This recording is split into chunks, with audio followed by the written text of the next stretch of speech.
qui a chié sur la liberté d'expression et t'a forcé à supprimer ta dernière vidéo. Après j'avoue que j'aimerais trop tester un plan à 3. On peut vraiment mettre son poing dans un anus. Mais en tout cas j'ai déjà flirté avec une fille au lycée. C'est vrai que le monde de YouTube est hyper hypocrite, notamment la cocaïne. Circoncis ou pas, Mathieu Delormeau m'a déjà DM. Qu'est-ce qui a fait que tu as arrêté les partenariats problématiques? À peu près 8 à 9 000 euros. Une vidéo est prévue sur l'escorting et sur mon expérience avec l'escorting.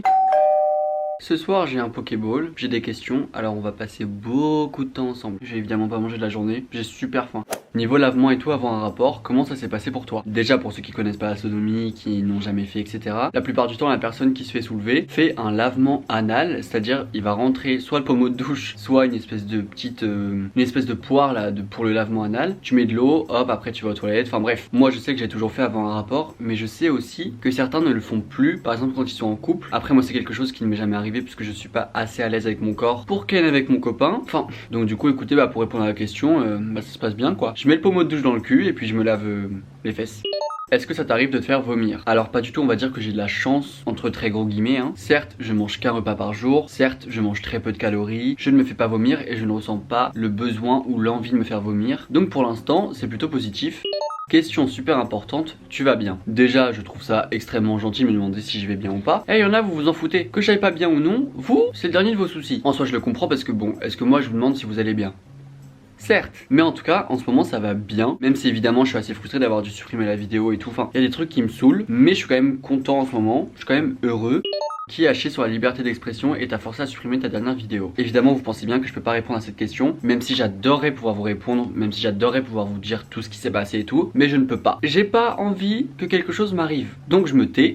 Tu penses arrêter le travail que tu fais en ce moment? Il y a un moment où je me suis dit que je voulais arrêter, que en vrai ça me prenait beaucoup de temps, que ça me fatiguait et tout. Mais franchement, quel plaisir d'être bien financièrement, de pas avoir à stresser au niveau de l'argent, d'avoir une activité en plus de YouTube, donc qui me permet de moins penser à YouTube pendant la journée, qui me permet de voir du monde, de me sociabiliser, mais surtout, et c'est le plus important, d'être indépendant financièrement par rapport à YouTube. J'ai plus besoin de vendre mon cul aux marques. Et voilà, je peux juste créer du contenu sans forcément que ce soit sponsorisé. Et ça, on aime beaucoup. Comment tu gères le travail, YouTube, Instagram et ta vie privée? C'est pas trop dur. Je dois avouer que gérer les réseaux et mon travail ça va. J'ai réussi à me trouver un rythme, je me lève à 8 h tous les matins, je me couche à peu près 2 h tous les soirs, je travaille 5 h la journée et après le reste du temps je fais YouTube. Enfin aussi des fois je me repose hein. Pour moi YouTube je considère ça quand même comme un taf parce que c'est quand même quelque chose que je fais au quotidien et même si évidemment je kiffe ce que je fais, ça reste beaucoup de travail en soi, en tout cas beaucoup d'investissement et voilà. Et des fois je me repose, je suis sur TikTok quoi. Après disons que niveau vie privée, j'ai pas forcément de vie à côté. Aussi parce que ça m'empêche d'être triste ou en train de pleurer. T'as déjà fait un plan à 4? La réponse va peut-être vous surprendre mais non. Après j'avoue que j'aimerais trop tester un plan à 3. Déjà en ce moment plan à 2, alors plan à 4 non. Mais plan à 3 c'est sur ma bucket list. Je veux absolument coucher avec 2 personnes avant de mourir. Voilà, je veux essayer un putain de plan à 3. Même si je pense que ce sera éclaté, je vais essayer. Tu conseillerais quoi à quelqu'un qui veut faire son coming out à sa famille homophobe? Je vais être très honnête et très cash avec toi. Si tu sais que ta famille est homophobe et qu'elle va supposément mal réagir, ne fais pas ton coming out, tu le gardes pour toi. T'attends d'avoir 18 ans ou 20 ans ou en tout cas l'âge pour partir de chez toi et pour aller très très loin. On sait jamais ce qui peut se passer, on connaît jamais réellement les personnes. Je sais que moi si ma famille était homophobe, honnêtement j'aurais pas fait. Je serais parti de chez moi et après soit j'aurais coupé les ponts avec eux, soit j'en aurais parlé, enfin bref. Mais j'avoue que si tu sais que ta famille est homophobe, ça comporte un risque pour toi. Je t'envoie du love et du courage et qu'ils aillent se faire foutre. Pourquoi ce changement 360 dans tes vidéos et dans ton mode de consommation? Au niveau des vidéos, disons que j'en ai plus rien à foutre. Pourquoi si t'as envie de faire cette vidéo, tu t'empêches de la faire alors que tu pourrais la faire? Avant je me restreignais de ouf et maintenant je me dis écoute, t'as quand même 20 ans mon garçon, il serait peut-être temps que tu fasses ce que tu aimes. Donc nique sa mère et maintenant je parle de mon trou de balle sur YouTube. Après niveau mode de consommation, je dirais que j'ai enfin compris l'impact qu'avait ma consommation sur la planète, sur les personnes qui fabriquent ces vêtements. Et ouais je sais pas pourquoi mais d'un coup j'ai pris la décision d'arrêter de supprimer l'application ASOS, d'arrêter de taffer avec ASOS, d'arrêter de taffer avec YesStyle, juste d'avoir une consommation un petit peu plus clean. Mais après je veux faire la morale à personne là-dessus. Moi c'est ma décision mais je ne juge personne. Et si toi t'as envie de continuer à consommer ce que t'as envie de consommer, franchement en grand bien de face, moi je m'occupe de ma consommation et je serai pas cette personne qui va te faire la morale. On peut vraiment mettre son poing dans un anus? Alors qu'est-ce que c'est ça?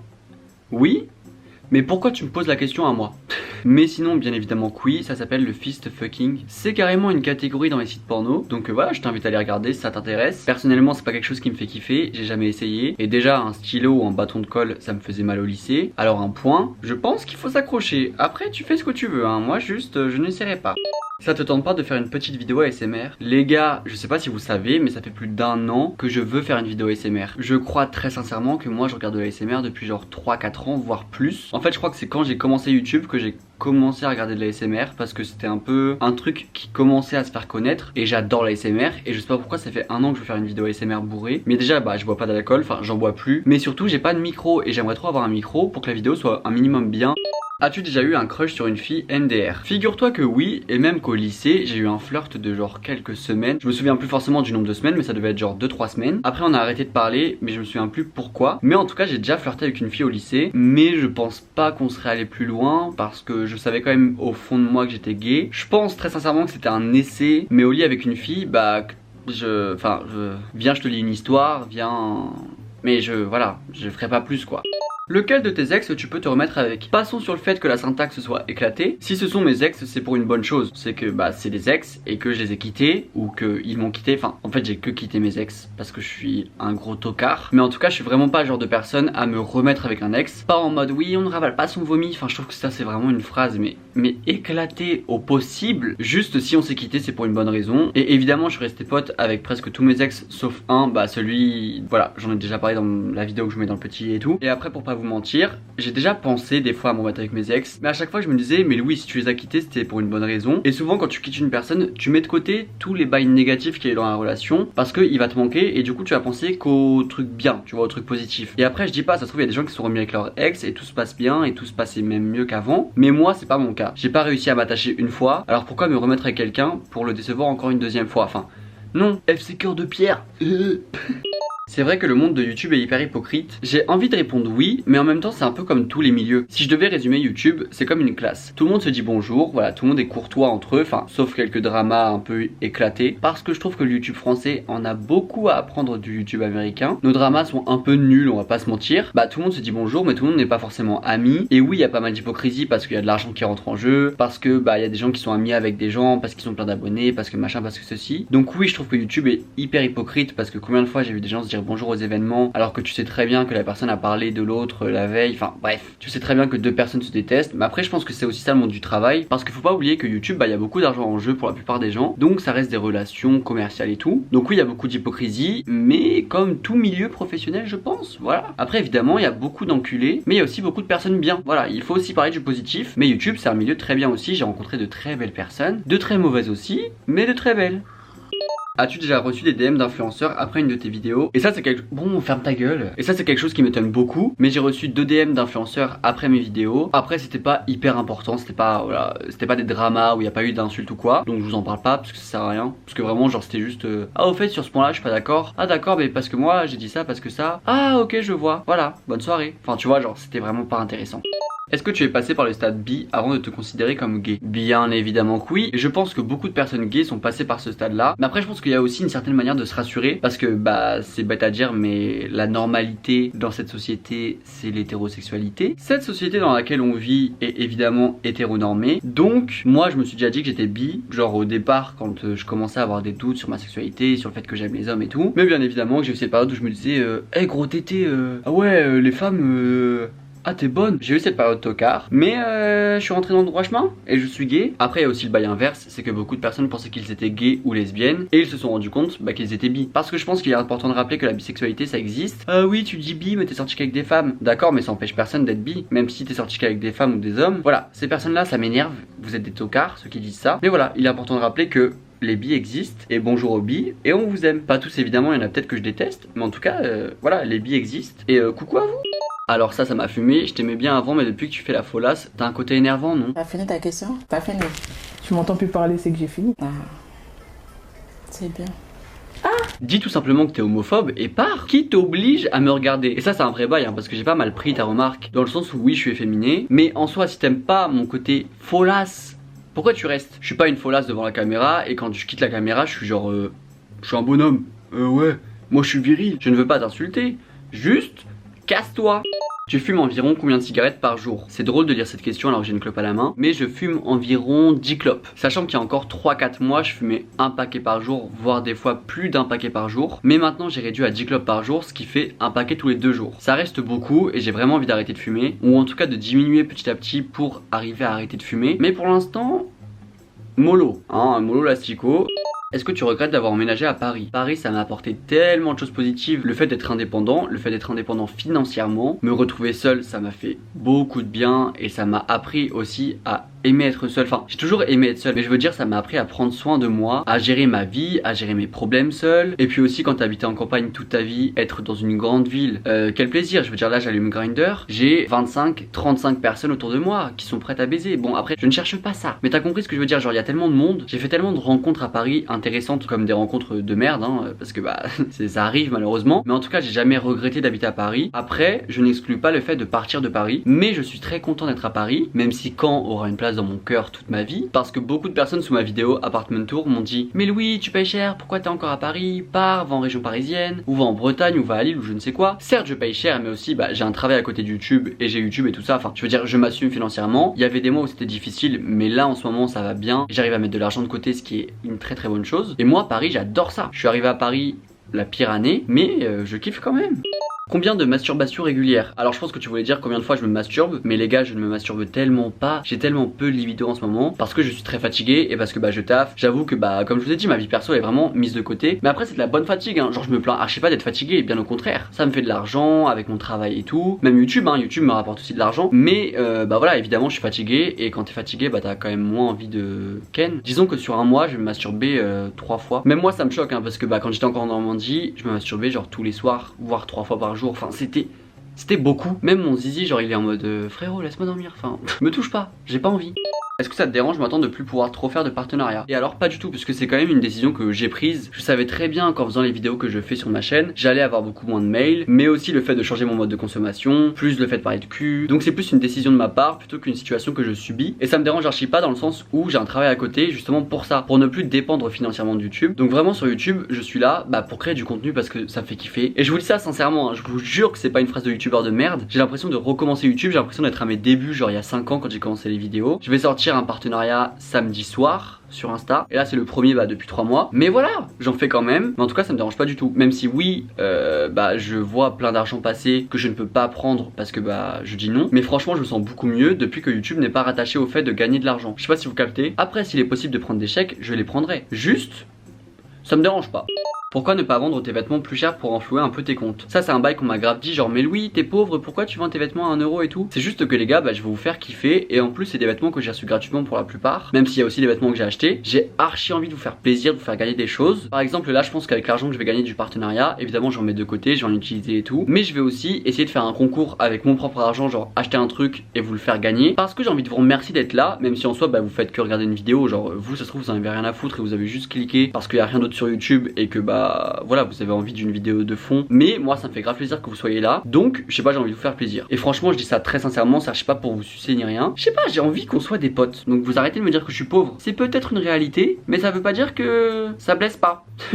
Avec quel youtubeur es-tu en mauvais terme et bon terme? En vrai je suis en mauvais terme avec personne sur YouTube pour la simple et bonne raison que je m'occupe de mon cul. Mais j'ai pas de drama avec des youtubeurs. Évidemment il y a des youtubeurs à qui je parle beaucoup moins. Par exemple bah voilà il y a Luc, ou il y a même François, ou il y a Lou, où là on se parle plus du tout. Mais je suis pas en mauvais terme avec les gens. Juste bah on a arrêté de se parler d'un commun accord. Mais ça veut pas dire que ces personnes je les déteste. Et je suis en bon terme avec beaucoup de gens. Bah par exemple voilà Luc, on se reparle un petit peu. Et évidemment mes très bons potes YouTube bah c'est Célia, Alex, Juliane. Voilà il y a plein de monde que j'apprécie sur YouTube. Il y a plein de monde avec qui je parle. D'autres juste je regarde leurs vidéos mais on se parle pas forcément. Si t'avais pas eu YouTube, t'aurais fait quoi même? Alors déjà je prends cette question pour un affront, et en vrai ça c'est un truc, c'est tellement flou dans ma tête, parce que techniquement bah j'ai commencé YouTube en 3ème, donc j'ai fait tout mon lycée, après j'ai fait LEA, je suis resté 3 mois, mais si j'avais pas eu YouTube, est-ce que j'aurais continué LEA? Est-ce que j'aurais fini ma licence? Je sais pas. En vrai, et c'est pas quelque chose qui m'angoisse réellement, genre si demain j'ai envie d'arrêter YouTube, je sais pas pourquoi, hein, je sais pas pour quelle raison, parce que pour l'instant j'ai pas du tout envie, je sais pas ce que je ferais, mais en vrai l'avenir me fait archi pas peur, parce que soit je reprendrai mes études, soit j'aurai 2 tafs, parce que même si je suis archi pessimiste dans la vie, genre vraiment je vois rarement le bon côté des choses. Je ne sais pas, mais en tout cas je ferai un truc. As-tu déjà touché à la drogue? Ça je l'avais déjà dit dans une de mes vidéos. Ça fait 5 fois que je recommence cette putain de phrase. J'ai touché au shit et à la beuh parce que la drogue c'est quand même quelque chose qui me fait peur. J'ai vu beaucoup de reportages, j'ai eu aussi des gens dans mon entourage qui ont touché à pire que ça, et j'ai vu l'effet que ça a sur les gens, notamment la cocaïne. Et je ne dirais pas évidemment les... Enfin mon but c'est pas d'exposer des gens de mon entourage, mais c'est quelque chose qui me crispe un peu et qui me fait beaucoup peur. Donc je sais que je ne toucherai jamais à ça. Après le shit et la beuh c'est pas quelque chose que je consomme régulièrement, mais si un jour on me propose de fumer, je dirais oui. Voilà, j'irai pas m'acheter un 10 balles. Juste, bah quand ça me vient, bah c'est ah bah tiens, je vais prendre une taf. La fin d'année approche, que retires-tu de 2020, positif comme négatif? En vrai, il y a énormément de positifs que je retiens à 2020. Il y a mon appartement, il y a mon ex que j'ai rencontré. Bon, maintenant on n'est plus ensemble, mais mon ex m'a fait rencontrer des personnes trop cool. Il y a mon travail, le fait que je m'amuse de plus en plus sur YouTube. Il y a des bails hyper négatifs comme les TCA, comme le fait que ma santé mentale soit un petit peu très instable depuis cette fin d'année. Il y a le fait que j'ai perdu beaucoup de poids et que je sois très mal un peu dans mon corps. Mais en soi, disons qu'il y a plus de positifs que de négatifs pour une fois. Et en vrai, je me sens un peu reconnaissant pour 2020, même si je sais que pour beaucoup ça a été une année de merde et que bah des gens ont perdu leurs proches et tout, donc j'espère que vous allez bien. Il y a aussi mon changement de mode de consommation, ce qui me fait hyper plaisir. Donc voilà, 2020, quel plaisir, même si bon, c'était quand même une année de merde. Ça fait quoi la sodomie? JPP, je me suis toujours posé la question. Je vais essayer de te décrire ça comme je le peux, mais c'est de la douleur qui t'amène à du plaisir. Mais en même temps c'est de la douleur, mais en même temps c'est du plaisir. Enfin je sais pas comment expliquer ça, mais vraiment c'est quand même quelque chose de très cool. Après évidemment il y a eu des fois où j'ai détesté la sodomie, où j'étais pas bien pendant le rapport. Mais il y a plein de fois aussi où j'ai adoré. Je sais pas si on a tous le même rapport avec la sodomie. Et dites-moi ça dans les commentaires en soi, pour le référencement déjà, mais parce que ça m'intéresse réellement. Ou en DM hein, comme vous voulez. Mais en vrai ouais je dirais que c'est du plaisir douloureux et que c'est quand même vachement cool. Parce que n'oublions pas que le point G chez les hommes, c'est dans le cul. Sincèrement, est-ce que le rapport entre toi et ton corps s'améliore? Oui, dans un sens et non dans l'autre. En mode, j'ai toujours des TCA, je fais toujours un repas par jour. Et évidemment, je vais toujours regarder mon corps 45 fois par jour. Mais j'ai quand même moins peur de prendre du poids, bizarrement. Et ces temps-ci, j'ai fait beaucoup d'efforts par rapport à ça. Genre, au taf, il y a des chocolats parce que c'est Noël et que bah notre employeur nous met des chocolats à disposition. Et dites-vous bien que j'en ai mangé certains. Et très sincèrement, il y a encore 2 semaines, j'aurais pas pu vous dire ça parce que, et c'est très bête, mais je me sentais pas capable de manger du chocolat. En vrai je dirais que généralement ça tend quand même vers du positif. En fait le problème c'est que c'est très fluctuant. Il y a un jour où ça va être bien, il y a un jour où ça va être terrible. C'est ni bien ni mal, c'est neutre. Est-ce que ça t'arrive de te sentir mal car tu es célibataire? Absolument pas. En fait je ressens pas la pression d'être célibataire ou la pression de se mettre en couple. Et je sais surtout que j'ai beaucoup de problèmes à régler avec moi-même avant de me mettre avec quelqu'un ou d'envisager le fait de rencontrer des gens. Après ça veut pas dire que je ne suis pas sur les applications de rencontre hein. Je suis sur Tinder et sur Grindr et des fois je parle avec des gens. Mais je ressens archi pas le besoin de me mettre en couple. Mais à chaque fois que je me suis mis en couple, c'est pas parce que je le voulais. Et ça c'est un truc qu'il faut retenir. C'est que plus vous allez chercher, en tout cas selon moi, plus vous allez chercher, moins vous avez de chances de vous mettre en couple. C'est un mystère pour moi, mais c'est une vérité en tout cas pour mon cas et pour beaucoup de cas. Après la seule chose qui me manque c'est le cul. Mais disons que le rapport avec mon corps fait que je me sens pas forcément capable de coucher avec quelqu'un. Donc du coup le sexe je le fais tout seul dans mon lit. Mais après c'est bizarre parce qu'en soi oui le sexe me manque, mais je vais pas pour autant me branler. Parce que me branler ça me procure pas énormément de plaisir. Et mon corps il est bizarre. Circoncis ou pas, désolé mais quand t'as dit zéro tabou j'ai pensé à ça. Alors non je ne suis pas circoncis et pendant un moment je voulais grave me circoncire. Je sais pas du tout si c'est le terme, mais après j'ai lu que si tu veux faire ça il faut après avoir une période d'abstinence de 1 mois voire 2 mois, que du coup le gland est beaucoup plus sensible. En vrai c'est hyper chiant, mais en tout cas non, voilà. Des personnes connues qui t'ont déjà DM, les gars, Mathieu Delormeau m'a déjà DM. Voilà, c'est tout ce que je peux vous dire. De quand date ta dernière relation sexuelle? En août, mais après j'ai pas ken, j'ai juste fait les prélis. Et c'est d'ailleurs une histoire dont j'ai parlé dans ma dernière vidéo. Donc comme vous vous doutez c'est pas une histoire hyper joyeuse. Et malheureusement je dois dire que depuis ça, ça m'a mis un frein encore plus. Mais écoutez je vais surpasser ça parce qu'on arrête de se morfondre ici, on arrête de pleurer et on essaye de passer à autre chose. Mais j'avoue que quand j'y pense ça me met toujours un petit peu mal. Mais sinon la dernière fois que j'ai couché réellement genre en mode toute la totale avec quelqu'un, ça doit dater de plus d'1 an. Mon fiac en a pas vu depuis longtemps, je peux vous le dire. Qu'est-ce qui a fait que tu as arrêté les partenariats problématiques? Alors je dirais que le terme est mal choisi, mais le fait que j'ai ralenti les partenariats, c'est dû déjà à mon mode de consommation qui a changé, donc je me vois moins parler de vêtements ou ce genre de choses. Et du coup évidemment j'ai mis un terme à des relations avec des marques telles que Asos ou YesStyle. J'ai pas besoin de l'argent de YouTube, même si c'est toujours un plus et c'est toujours cool, et que je vais pas cracher sur un chèque, mais je trie beaucoup plus sur le volet mes partenariats, et en même temps j'ai beaucoup moins de demandes comme je parle de cul, tout ça. Mais j'ai quand même envie de faire des partenariats qui sont en accord avec mes idées. Enfin vous avez compris, oh là là, je parle trop. Des sorties friperies avec des abonnés, les gars j'aimerais trop. Quand je vous dis, déjà j'aimerais trop faire des meet-up en mode juste on se pose, on parle. Quand je vous dis dès que ce sera possible et que ce sera pas dangereux, parce que j'ai pas envie de mettre vos vies en danger pour ça, je veux absolument vous rencontrer. Je veux qu'on fasse des choses ensemble. Après pas jusqu'à Ken, hein, on va se calmer. Enfin il y a ce rapport amical entre nous, hein. Mais j'ai tellement envie de faire des choses, genre mais imaginez faire les fripes avec vous. Parce qu'en plus depuis que j'ai changé de thème de vidéo, j'ai l'impression que ma communauté me ressemble beaucoup plus. Je sais pas, genre vous êtes plus chill. En fait on est potes, voilà tout simplement. Quand je vous dis que j'ai l'impression de parler à des potes à chaque fois. Comment tu vis le regard des autres? Ça c'est une question hyper importante parce qu'il y a un soir où je me suis posé avec moi-même et je pensais un peu à mon rapport avec le regard des autres, au fait qu'avant j'attendais vraiment l'approbation des gens sur mon physique ou sur mon contenu, et je dirais que de plus en plus je m'en bats les couilles. Par exemple, il y a un temps où si je sortais que j'étais pas bien habillé, ou je sais pas, genre j'étais pas lavé, ou j'avais les cheveux gras ou quoi, bah j'étais mal de sortir parce que j'avais peur que les gens me jugent ou les gens me trouvent moche. Alors que maintenant le fait que les gens puissent me trouver moche ou pas à leur goût, ou puissent juger la façon dont je m'habille ou je ne sais quoi, je m'en bats les couilles. Et quand je vous dis ça, c'est un grand pas pour moi. Alors après attention, hein, je vous dis pas que les remarques négatives ça va pas me toucher. Après ça par rapport à mes potes, je vais toujours être là en mode mais ça se trouve ce pote là il me considère pas comme un pote alors que moi je le considère comme un pote. Enfin vous connaissez, je sais pas si des gens me comprennent là-dedans, mais j'ai toujours l'impression de saouler les gens. Mais ce que je veux dire c'est mon rapport avec mon physique, bah il s'est amélioré. J'ai beaucoup moins peur du jugement des autres et ça fait plaisir. Pourrais-tu coucher pour de l'argent, par exemple durant un mois plus difficile? Alors ça c'est le thème d'une prochaine vidéo parce que je vais vous parler d'une expérience que j'ai faite qui est l'escorting. Voilà, c'est un truc que j'ai jamais abordé sur ma chaîne, je crois que j'en avais parlé une fois dans un live. Une vidéo est prévue sur l'escorting et sur mon expérience avec l'escorting. Donc voilà, je tease un petit peu ma vidéo, mais je pense pas que je serais capable de coucher pendant un mois difficile parce que je pense qu'il faut beaucoup de force mentale, parce qu'il y a des gens qui font de l'escorting juste pour l'argent, d'autres qui font pour le plaisir, d'autres qui font pour les deux. Et moi je dirais que je me situerais plus dans le truc de tester, et donc je pense pas que je serais capable de coucher uniquement pour l'argent. Mais ici on supporte les travailleuses et travailleurs du sexe. Je vous envoie tout, j'allais dire toute ma force mais pas du tout. Enfin en tout cas je vous dis coucou quoi. Tu vas voir quand un psy? En vrai, pour pas vous mentir, j'ai très envie d'aller voir un psy. Et en vrai, ça m'épuise rien que de penser à l'idée de faire les démarches ou de me tromper de psy. Enfin, genre de tomber sur un psy qui ne me correspond pas, parce que beaucoup m'ont dit qu'ils sont passés par 1, 2, voire 3 psys avant de trouver le bon ou la bonne. Du coup, j'ai énormément envie. Mais d'une part, bah, c'est quand même un coût financier. Mais pour l'instant, c'est pas prévu tout de suite. Mais j'espère quand même voir un psy dans les semaines, voire les mois à venir.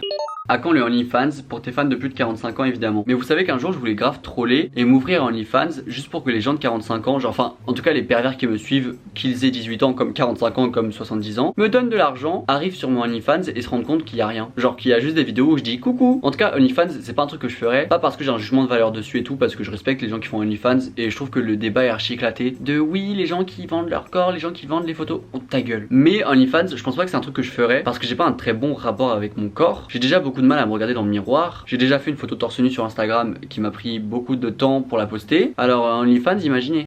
Des conseils pour la masturbation anale. Alors archi pas parce que au lycée je me suis déjà rentré des stylos ou des tubes de colle dans le cul. Ça me fume encore et toujours. Mais j'ai pas forcément de conseils parce que depuis j'ai pas refait. Et en vrai c'est pas quelque chose qui me faisait kiffer déjà à l'époque. Je sais même pas pourquoi je faisais ça, mais je pense que c'était un peu pour m'entraîner avant ma première fois. Je sais pas comment dire ça, pour voir ce que ça pourrait faire, alors qu'au final c'est pas du tout proche de ce que tu ressens quand t'as une queue dans ton cul, vraiment pour le coup. Et j'ai toujours voulu acheter un god quand j'étais au lycée. J'ai jamais osé parce que déjà c'était cher et j'avais peur que ma mère tombe dessus. En mode que ma mère reçoive le colis, ouvre et voit une bite en plastique genre. Mais puis ça c'est un truc que genre j'ai pas forcément envie d'acheter un god. Enfin genre vraiment j'ai pas du tout l'envie même. Ça m'est déjà arrivé, mais mon fiac je le laisse tranquille. As-tu eu des grosses déceptions amicales à cause de YouTube? En vrai oui et non. En fait il y a ce côté où dans beaucoup de cas c'était des amitiés hyper superficielles et donc qui se sont arrêtées d'un jour à l'autre. Parce que je pense que de mon côté comme de l'autre, on s'est rendu compte que c'était des relations amicales qui étaient juste superficielles et qui servaient à rien. Voilà, je suis quelqu'un qui a très peu d'amis mais qui est très bien entouré et je pense que c'est l'important. Je peux compter sur peu de personnes, mais les personnes sur qui je peux compter, c'est de très bonnes personnes. T'as déjà essayé avec une fille pour être sûr que tu es gay? Alors ça je trouve que ça veut rien dire, parce que c'est pas forcément parce que tu vas le faire avec une fille, ou c'est pas forcément parce que tu l'as pas fait avec une fille que tu ne peux pas être sûr que tu es gay. Être gay ou être bi ou être hétéro, c'est d'abord par les sentiments, enfin c'est pas par le sexe. Et ça c'est un vrai problème parce que je trouve qu'on définit beaucoup trop le fait d'être gay par rapport au cul. Alors que non, enfin c'est d'abord et surtout des sentiments, une attirance. Donc non, j'ai jamais essayé sexuellement avec une fille, mais ça veut pas dire que je suis pas un vrai gay. Enfin qu'est-ce que c'est? Combien tu as déclaré de salaire annuel en 2019? Alors écoutez, on va faire le compte maintenant. Je crois qu'en 2019, j'ai dû déclarer à peu près 8 à 9 000 euros uniquement avec l'influence. Évidemment étalé sur plusieurs mois parce qu'il y a des mois où je faisais 0, 0, 0 et des mois où je faisais des 2600. Ce qui est quand même grave bien avec YouTube uniquement. Enfin je trouve que c'est quand même beaucoup. Enfin quand je dis YouTube c'est genre les partenariats hein. Merde, moi je parlais de 2020 mais du coup 2019 0.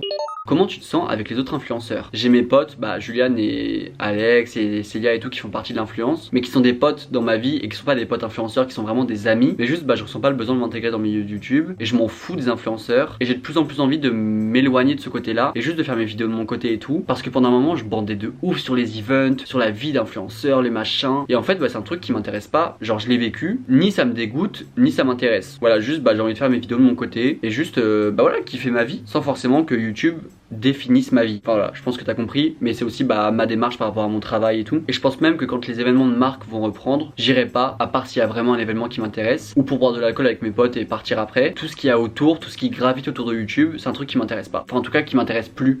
Est-ce qu'il y a des influenceurs qui mentent sur leur sexualité? Alors déjà c'est pas à moi de vous dire ça, genre en mode un tel est gay ou un tel est lesbienne ou quoi, mais il y en a beaucoup qui en jouent en tout cas, genre qui essayer de mettre un doute dessus pour faire des vues ou des choses comme ça. Je trouve ça un petit peu écœurant. Après chacun sa façon de gagner de l'argent et de faire son taf de youtubeur genre. Mais j'avoue que ceux qui font ça, c'est un peu des enculés. J'espère que cette vidéo vous a plu. Si vous êtes resté jusqu'à la fin, déjà bravo. Laissez un pouce bleu, un petit commentaire pour le référencement. Vous connaissez, ça fait toujours plaisir. Mettez-moi en commentaire, well, oui, j'ai trop envie de faire les fripes avec toi et je t'aime bien quoi. Vraiment, j'ai adoré répondre aux questions alors que pourtant je rentre du taf et je suis éclaté. En tout cas, voilà, gros bisous et on se dit à la prochaine, dimanche en fait. Et passez une bonne journée et tout ça. Bisous.